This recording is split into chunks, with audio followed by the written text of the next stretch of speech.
नमस्कार। आज हम एक कहानी की गहराई में उतर रहे हैं, वीरान बंगले का रहस्य।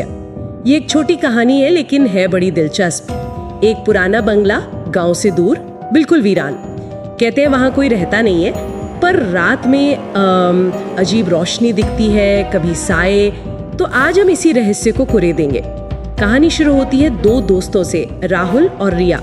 वो हिम्मत जुटाकर, आप समझ रहे हैं, उस बंगले में घुस ही जाते हैं और अंदर जाते ही माहौल एकदम बदल जाता है। एक अजीब पुराना संगीत अपने आप बजने लगता है। बिल्कुल। यहाँ से कहानी सीधे मुद्दे पर आती है। कोई भूमिका नहीं, सीधा रहस्य और डर। मतलब संगीत का बजना ये एहसास दिलाता है कि वो जगह खाली नहीं है, कुछ तो है वहाँ। हाँ, और ये तो बस शुरुआत थी। जैसे ही वो सीढ़ियाँ चढ़कर ऊपर जाते हैं, एक बंद कमरे से टाइपराइटर की आवाज, टक टक टक। टाइपराइटर वीरान बंगले में? जी हाँ। और जब वो दरवाजे से झांकते हैं तो टाइपराइटर पर कोई बैठा नहीं है, वो खुद चल रहा है। और कागज पर क्या लिख रहा है? तुम्हें यहाँ नहीं आना चाहिए था। बाप रे, ये तो सीधी सीधी धमकी हुई। अच्छा, रिया का क्या रिएक्शन था? वो तो डर गई होगी। हाँ, रिया तो बिल्कुल सहम गई, पर राहुल वो इसे मजाक समझ रहा था। कह रहा था शायद कोई प्रैंक कर रहा है। ये थोड़ा अजीब है ना, इतनी डरावनी चीज को मजाक समझना।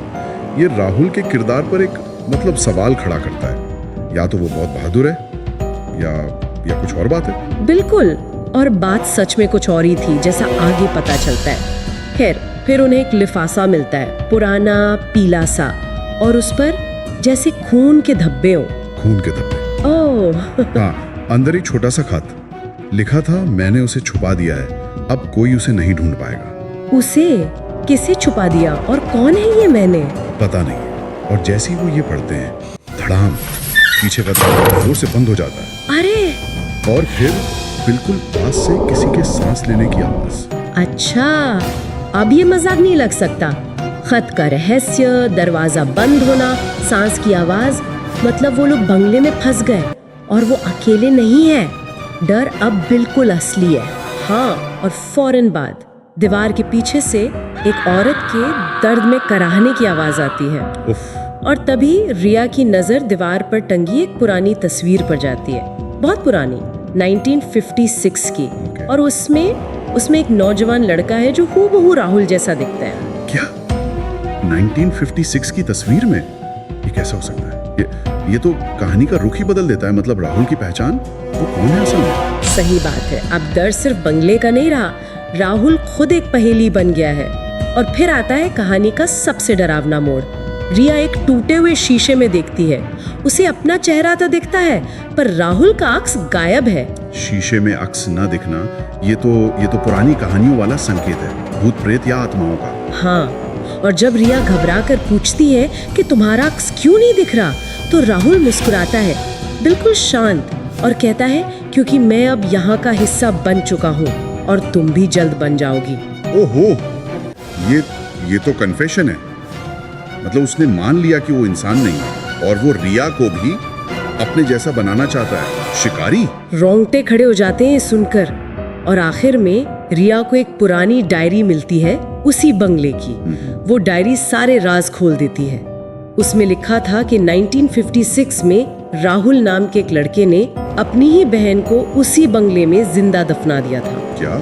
अपनी बहन को? हाँ, और अब वो, मतलब उसकी आत्मा, हर 10 साल में किसी और को वहाँ खींच लाती है, उसे बंगले का हिस्सा बनाती है, ताकि उसकी बहन की आत्मा अकेली न रहे। रिया डायरी पढ़कर पलटती है तो राहुल वहाँ नहीं होता, बस एक गहराता हुआ सा साया नजर आता है। तो ये है पूरी कहानी।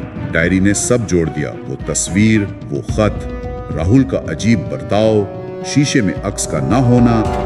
ये सिर्फ एक भूत की कहानी नहीं है, ये अपराध बोध, अकेलेपन का डर और एक कभी ना खत्म होने वाले बदले के चक्र की कहानी है। राहुल का इरादा अपनी बहन को सुकून देना है शायद, पर उसका तरीका बहुत भयानक है। तो सार ये है कि वो वीरान बंगला असल में वीरान है ही नहीं। वो एक दुखद इतिहास का और एक खतरनाक आत्मा का घर है।